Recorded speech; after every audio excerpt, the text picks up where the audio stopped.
അതിന്റെ പേരിൽ അവധിയില്ല. നിങ്ങൾക്ക് ആഘോഷം വേണമെങ്കിൽ വാജിപ്പേയില ദിനം ആഘോഷിക്കുക എന്ന് പറഞ്ഞ ഒരു ഗവർണർ ഭരിക്കുന്ന നാട്ടിലാണ് നമ്മൾ ജീവിക്കുന്നത്. മനുഷ്യന്റെ സംസ്കാരങ്ങൾക്ക് വില നൽകുന്നില്ല, അവന്റെ ആഘോഷങ്ങൾക്ക് വില നൽകുന്നില്ല, അവന്റെ വ്യക്തിത്വത്തിന് വില നൽകുന്നില്ല. ഈ ഒരു രൂപത്തില് മനുഷ്യത്വത്തിന്റെ ഉന്നതമായ മൂല്യങ്ങൾ ഉയർത്തിപ്പിടിച്ച് കാണിച്ചത് പഠിപ്പിച്ചു കൊടുക്കുന്നതിന് വേണ്ടിയാണ് അരനൂറ്റാണ്ടിലേറെ കാലം സമസ്ത കേരള ജംഇയ്യത്തുൽ ഉലമയെ നയിച്ചുകൊണ്ടിരിക്കുന്ന സുൽത്താനുൽ ഉലമ എ.പി. ഉസ്താദ് മൂന്നാം തവണയും ജനങ്ങളിലേക്ക് ഇറങ്ങുന്നത്. ഈ വരുന്ന 1-ാം തീയതി കാസർഗോഡ് നിന്ന് ആരംഭിച്ച് തിരുവനന്തപുരത്ത് 16-ാം തീയതി സമാപിക്കുമ്പോൾ ഇവിടെ നമ്മൾ ശ്രദ്ധിക്കേണ്ട ഒരു കാര്യമുണ്ട്. മതപരമായ വിഷയം ചെറുതായാലും വലുതായാലും ഒരേ മൂല്യത്തോടുകൂടെ നമ്മൾ ഉയർത്തേണ്ടതുണ്ട്. നീട്ടിപ്പറയുന്നില്ല. മഹാനായ സഅദ് ബിൻ അബീ വഖാസ് റളിയല്ലാഹു അൻഹുവിന്റെ നേതൃത്വത്തിൽ ഖാദിസിയ്യ യുദ്ധം നടക്കുകയാണ്. റസൂലുള്ളാഹി സ്വല്ലല്ലാഹു അലൈഹി വസല്ലമയുടെ മുഅ്ജിസത്ത് വെളിവായതിന്റെ ഭാഗം കൂടിയാണ് ഖാദിസിയ്യ യുദ്ധം. പണ്ട് നബി തങ്ങൾ പറഞ്ഞിരുന്നു, കിസ്റയും കൈസറും നമ്മുടെ കയ്യിലേക്ക് വരുന്ന നാളുണ്ട് എന്ന്. അതിപ്പോൾ സാധ്യമാകുന്നത് 2-ാം ഖലീഫ ഉമറുൽ ഫാറൂഖ് തങ്ങളുടെ കാലത്താണ്. 30,000 വരുന്ന സൈന്യത്തെയുമായി സഅദ് ബിൻ അബീ വഖാസ് ഖാദിസിയ്യയിലേക്ക് നീങ്ങി. ആദ്യ റൗണ്ടിൽ നമ്മുടെ വിഭാഗത്തിന് പരാജയം വന്നു. അത് വിലയിരുത്തുകയാണ് യുദ്ധ ക്യാപ്റ്റൻ സഅദ് ബിൻ അബീ വഖാസിന്റെ നേതൃത്വത്തിൽ. പലരും പല അഭിപ്രായങ്ങളും പറഞ്ഞു. 30,000 സൈന്യം, വർഷങ്ങളോളം കോച്ചിങ് കിട്ടിയ യുദ്ധം, റസൂലുള്ളാഹിന്റെ കാലത്ത് മുതൽ മനസ്സുകൊണ്ട് ആഗ്രഹിച്ച ഒരു യുദ്ധം. ആ യുദ്ധത്തിൽ എന്തുകൊണ്ട് നമുക്ക് പരാജയം വന്നു എന്ന് ചോദിക്കുമ്പോൾ പലരും പല അഭിപ്രായങ്ങൾ പറഞ്ഞപ്പോൾ ഒരു സഹാബി എഴുന്നേറ്റുകൊണ്ട് പറഞ്ഞു, എന്റെ അഭിപ്രായം, നമ്മളെല്ലാം നബി സല്ലല്ലാഹു അലൈഹി വസല്ലമയിൽ നിന്ന് ഒരു ചര്യയായി ഈ അറാക്ക് കൊണ്ട് പല്ല് തേച്ച് പോരുന്നവരായിരുന്നു. യുദ്ധത്തിന്റെ യാത്രയും തിരക്കും കാരണം നമുക്ക് ഇന്ന് അറാക്ക് കൊണ്ട് പല്ല് തേക്കാൻ സാധിച്ചില്ല.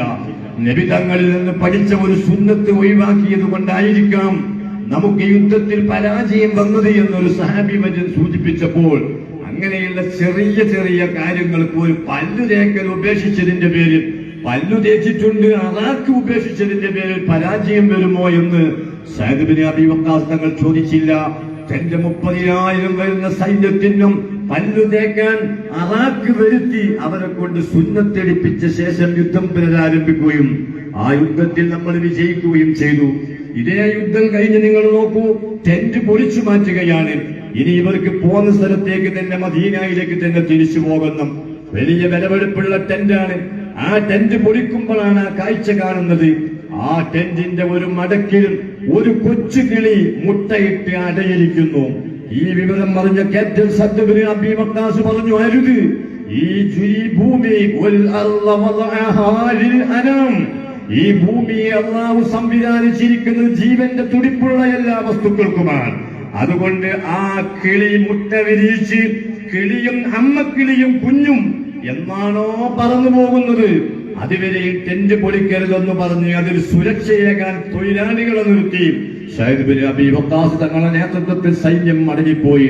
വിലപിടിപ്പുള്ള നമ്മൾ കെട്ടിയുണ്ടാക്കിയ ഒരു ടെന്റിന്റെ മടക്കിലും ഒരു കുരുവിക്കിളി മുട്ടയിട്ടതിന്റെ പേരിൽ അവരാതിപ്പോ ആ അമ്മക്കിളി വിരിഞ്ഞ് കുഞ്ഞിനെയുമായി പറന്നു പോകുന്നത് വരെ ആ ടെന്റ് പൊളിക്കരുത് എന്ന് കൽപ്പിച്ച ആദർശമാണ് ഇസ്ലാമിനെ നയിക്കുന്നത്.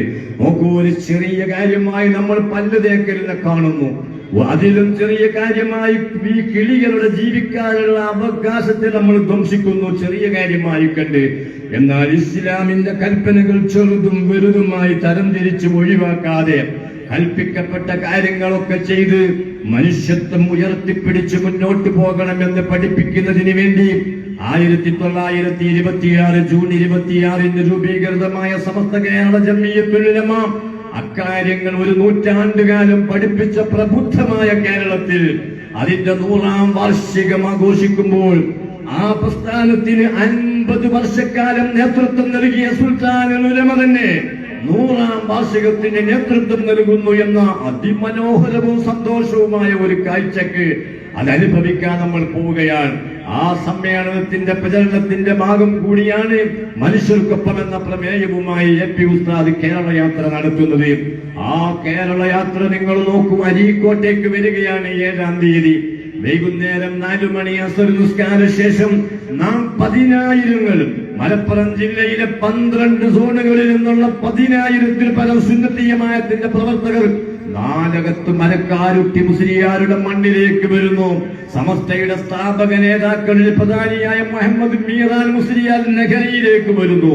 ആ സന്തോഷത്തിൽ പങ്കെടുക്കാൻ ഈ ശബ്ദം കേട്ട നിങ്ങൾ മാത്രം വന്നാൽ പോരാ, നിങ്ങൾ 100 കണക്കിന് ആളുകളെ കൂട്ടി അതൊരു മഹാസംഭവമാക്കി തീർക്കണമെന്ന് അഭ്യർത്ഥിച്ചുകൊണ്ട് ഈ കാരണവന്മാരും സാധാരണക്കാരും പണ്ഡിതന്മാരും ഈ നാട്ടുകാരെല്ലാം ഒരുമിച്ച് കൂടി നൽകിയ ഊഷ്മളമായ സ്വീകരണത്തിന് ജാഥയുടെ അംഗമെന്ന നിലയിൽ നന്ദി പ്രകാശിപ്പിക്കുകയും ഇതെല്ലാം നാളെ പടച്ച റബ്ബിന്റെ മുന്നിൽ ചെല്ലുമ്പോൾ കൺകുളിർക്ക കാണാനുള്ള അമലുകളിൽ ഉൾപ്പെടുത്തി തിന്ന് അവന്റെ ജന്നാത്തുൽ ഫിർദൗസിൽ മുസ്തഫായ നബി തങ്ങളുടെ ജിവാറിൽ ഒരുമിച്ച് കൂടാൻ തൗഫീഖ് നൽകട്ടെ എന്ന് പ്രാർത്ഥിച്ച് ഉപസംഹരിക്കുന്നു. അസ്സലാമു അലൈക്കും വറഹ്മത്തുള്ളാഹി.